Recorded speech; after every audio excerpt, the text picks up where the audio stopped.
Yeah, I put mine on yesterday. Oh, so it's with me because of the West. They cut me yesterday for next. Oh, I went a week after. I did bring some stuff out, The sub, so I got to write it down.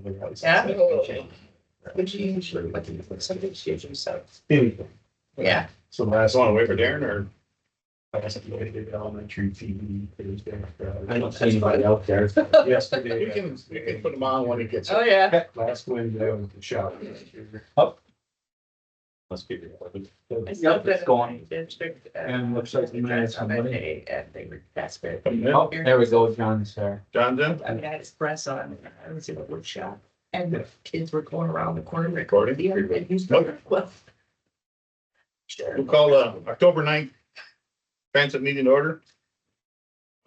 Roll call, we have everyone present, it's for 5 minutes. Darren's here. Darren, except for Richard Johnson. Have we ever found out about Richard? What's the plan? I'll make a note. Oh, Or approval of minutes from the September 11th meeting. make a motion for minutes. Second, Second. motion been made second on the minutes. Any discussion? If not, all in favor? Aye. Motion. Public hearing none. Let me see what else we got. John Dawson.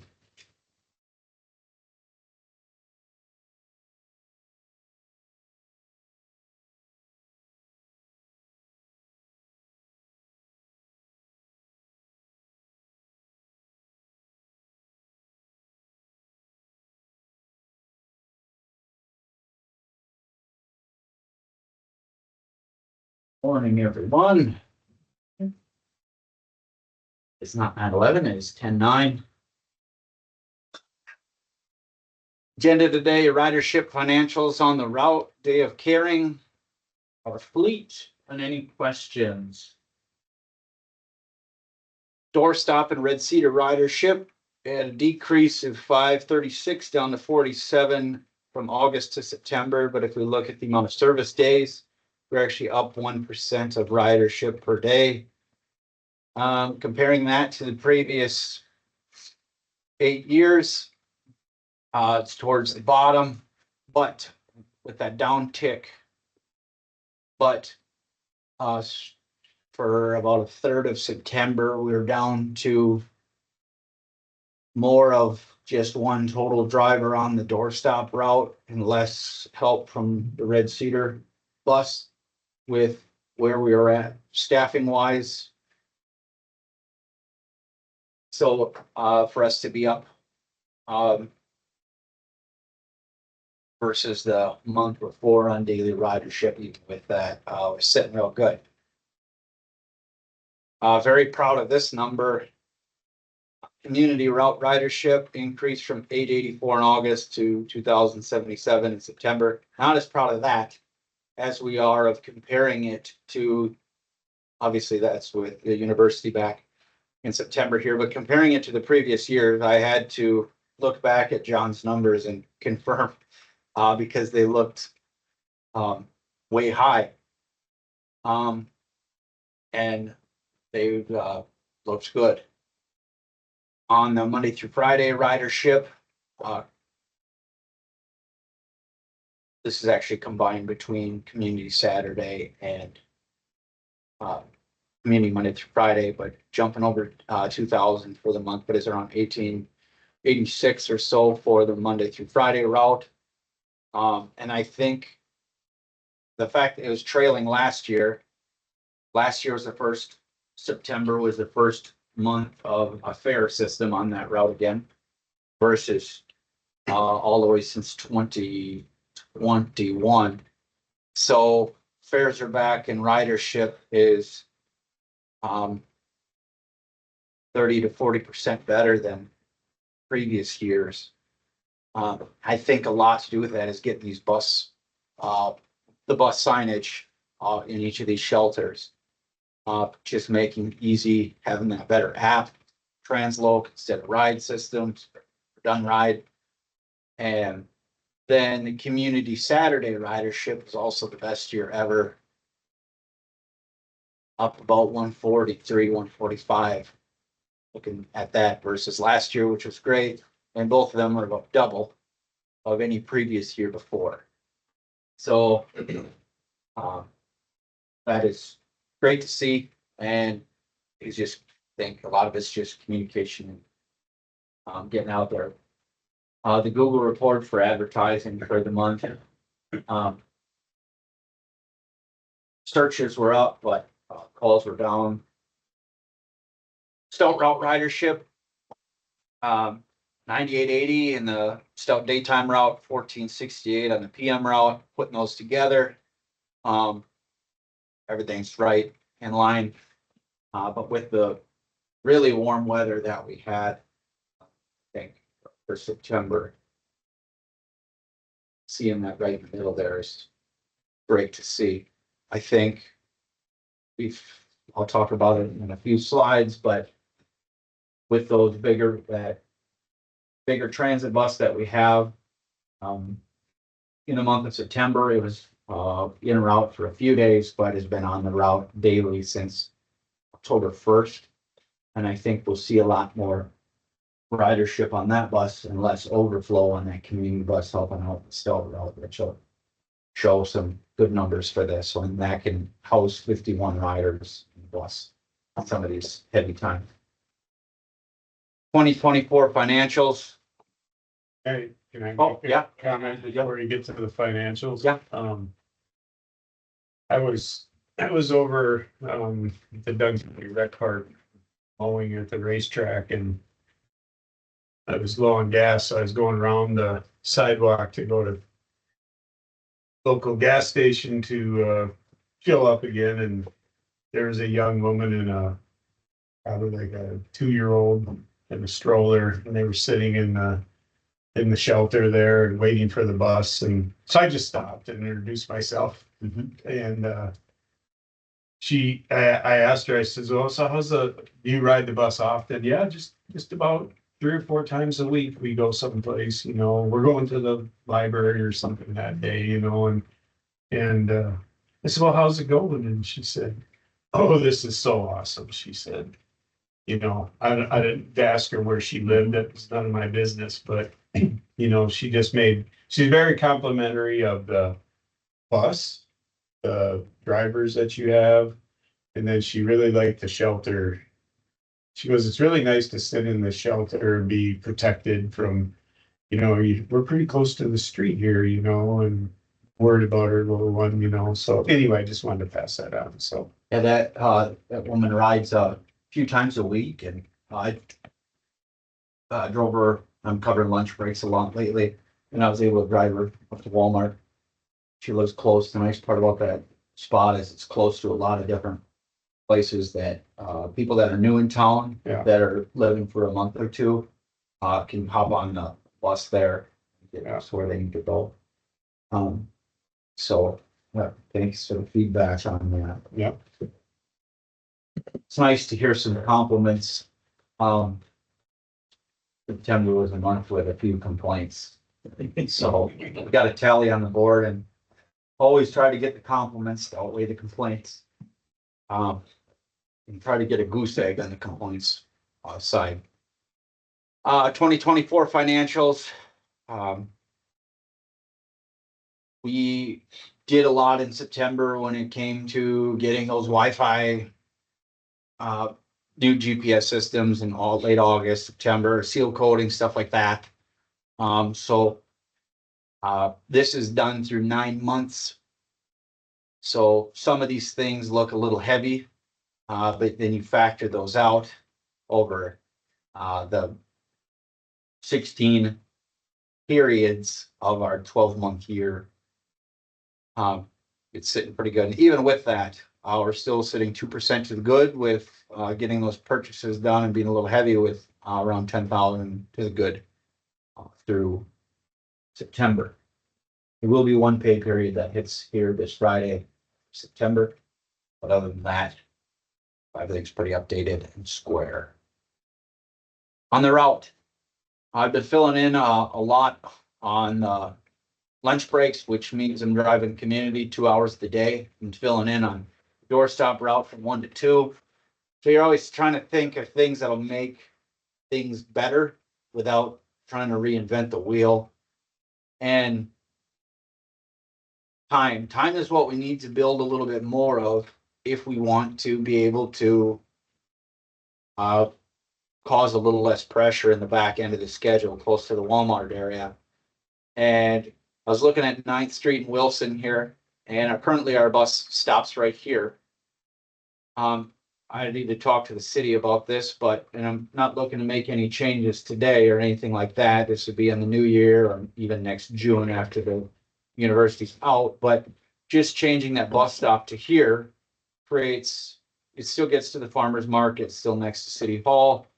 It's as wide of a street here as it is there. There's a little more traffic here, but if that was an option, we'd save about 2-3 minutes, just kind of doing a figure eight loop here to get on to Main to go up to Stepping Stones.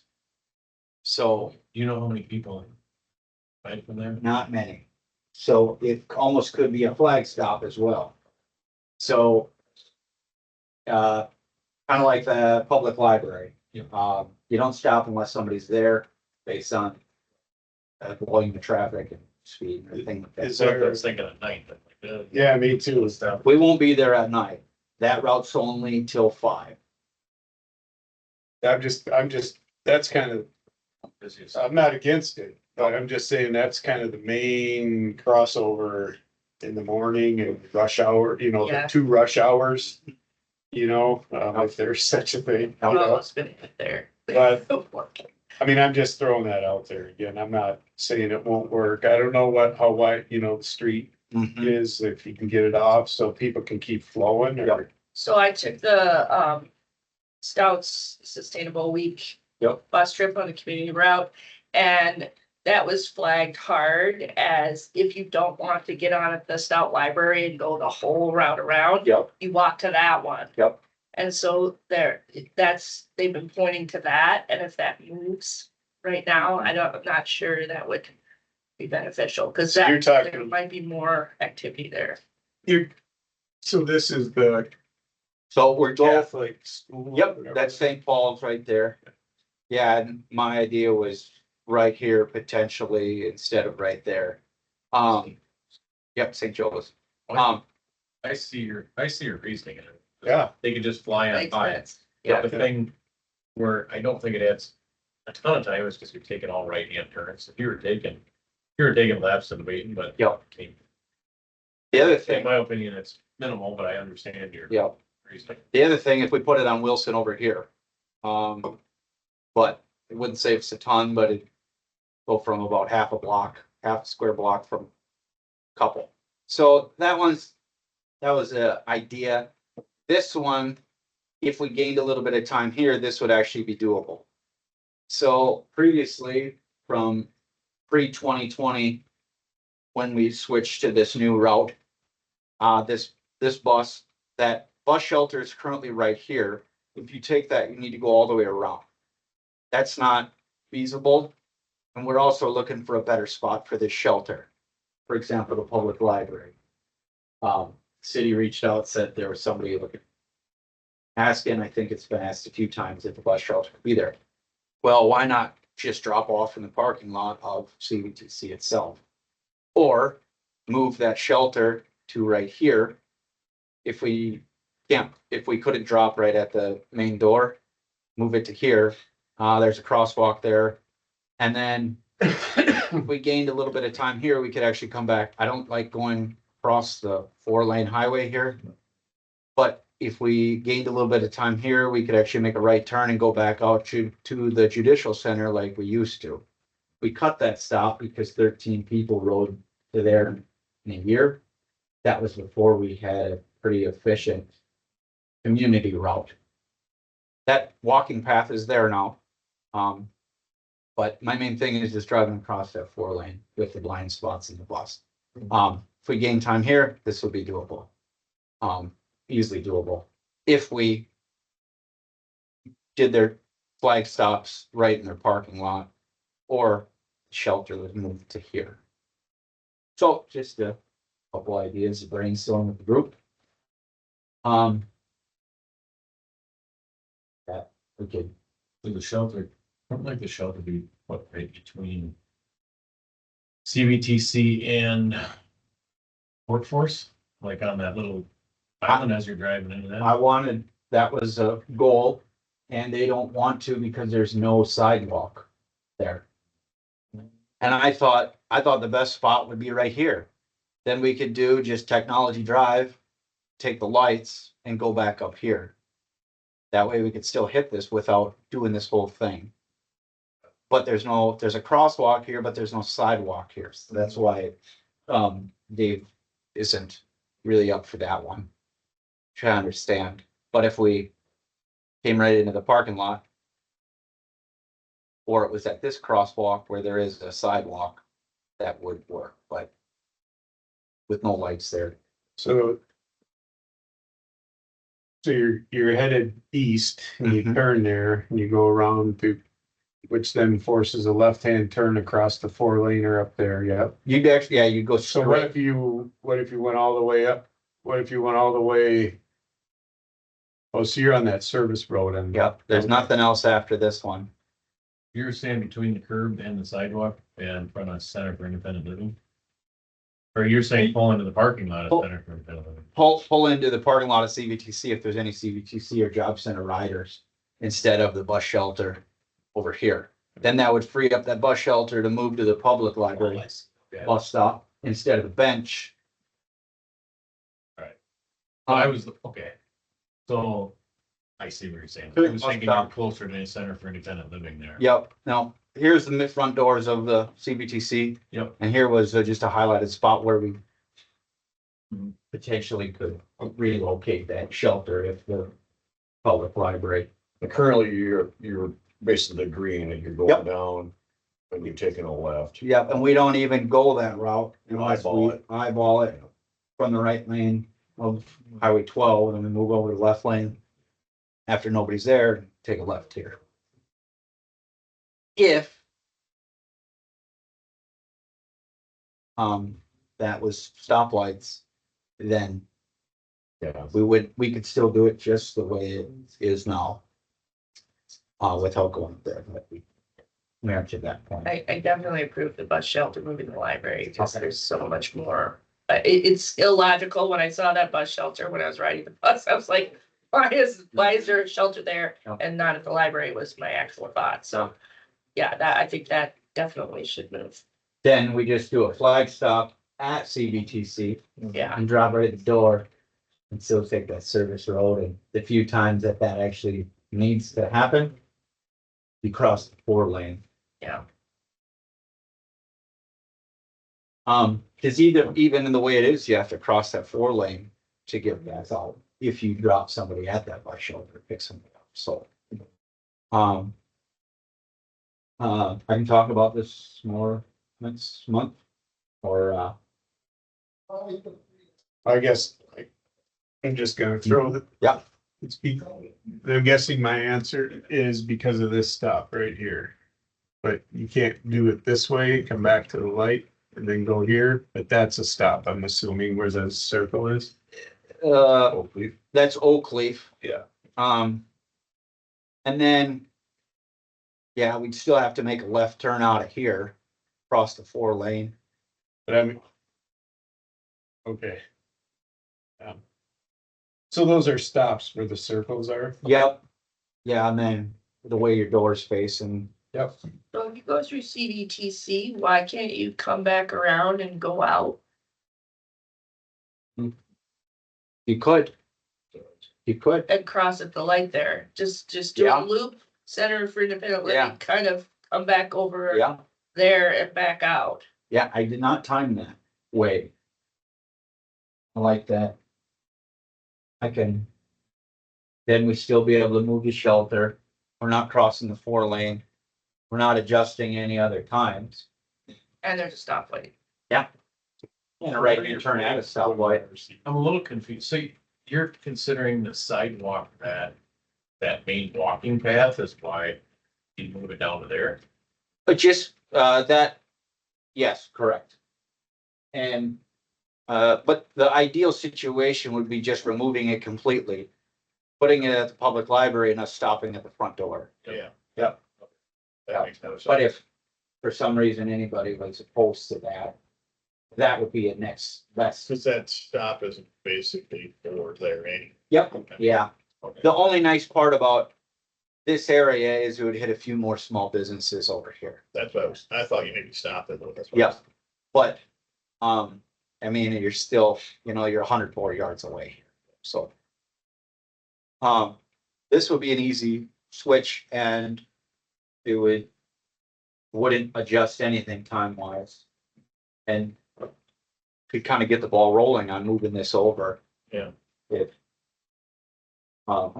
people are up for it, to the public libraries. I would agree to that. That shelter was a mistake from the moment it was put in, and Library needs. it was kind of jammed in because there was sidewalk there, I believe. Yep, yeah. So. If I need any other things to move forward with that, There's one across from the library. there's a bench. We're looking to make a shelter out of the weather shelter. Kind of goofy. Would the- Drag through there, it's like, Bus shelter go where the bench is, so Yeah. you're stopping literally on Broadway. I know.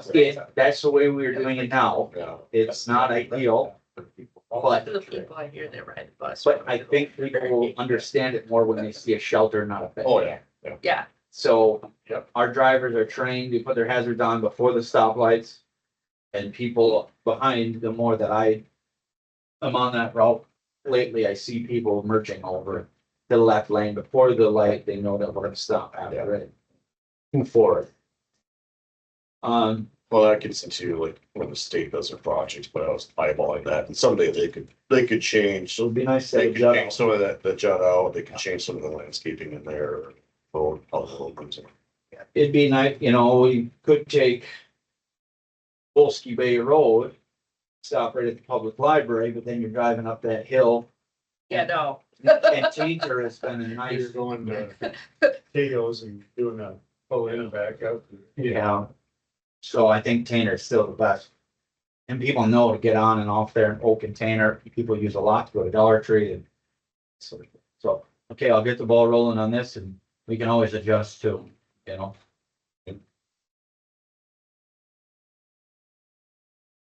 Day of carry. Jenna, the HR director, reached out and transit was picked for a small crew of 5 to come and help out tomorrow with. Earlier this summer, myself and Jackie, the dispatcher, for that county board tour, we worked on the front side pretty hard. So they're gonna take care of the west hedges that probably haven't been trimmed since they were planted. And helping out with the north mulch beds and maybe weeding the front beds too on the south side. Fleet updates. This one is real close to getting into service. This one has had the banged up ramp that we're doing everything we can not have to replace the ramp itself at $4,000 just for the top half of the ramp, or $10,000 for a full ramp. We're real close. We're just having issues with it saying that it's completely stowed, which affects the door operation. Other than that, it's if we wanted only the front door to work, we could put it into service tomorrow. But the ramp down, it affects the rear door too. This bus has been into service daily since 10/1. We had it in service in September, and they do not have fuel gauges. I thought that it was full, but the highway pump clicked off. It was not full, and it killed on us. I thought something worse happened to it on campus. I tried to limp it back, and it killed on me right in the intersection with 3rd and 10th. Right. Yeah, it was a sad look. Sad luck. It was 90 degrees out. I was sweating. Aaron walks by. It was a humbling moment. Did you get We there? pushed, we barely pulled it because the air brakes were half engaged because it was out of air. The batteries are dead for trying to start it so much. But got it back. I changed the filters and And it was fine. That's a good day. Yeah, it could have been worse, but that was humbling. John, our operations supervisor, he was one of the first guys that I onboarded as a driver, then took over the operations stuff about a year in. It's his birthday today. He's retiring from us. So it's gonna be a big set of shoes to fill. When he started, 2 out of the 5 routes were on Eagle Lane, the rest were still on paper tally sheets, and the mileage was estimated. I got us onto Google Sheets on the scout route and community route. John got us onto Eco Lane and exact mileage, instantaneous numbers, passenger count, stuff like that. Electronic pre-trips on the tablets. Automatic emails if the driver says something's wrong with the bus. So When's he doing? yesterday, Oh, really? Oh, Yes. okay. he'll still come in and say hey and help out on questions. But it's a hard position to fill. You want somebody with a CDL technology background, mechanic background. And we got 5 candidates in the pipeline for that, but John wanted to be done by his birthday, and that came pretty quick. I kept him around probably 2 years longer than he originally was looking for, so appreciate the extra help that he gave. But that and yeah, with other light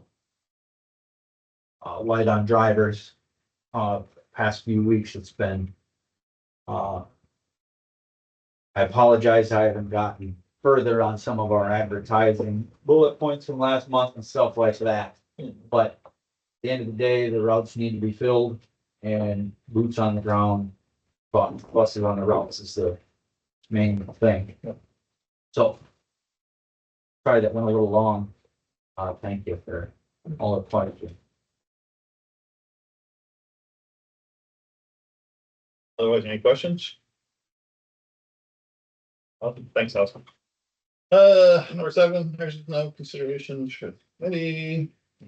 Ordinance to come board done. Next meeting, November 13th. Same place, same time. Meeting's adjourned.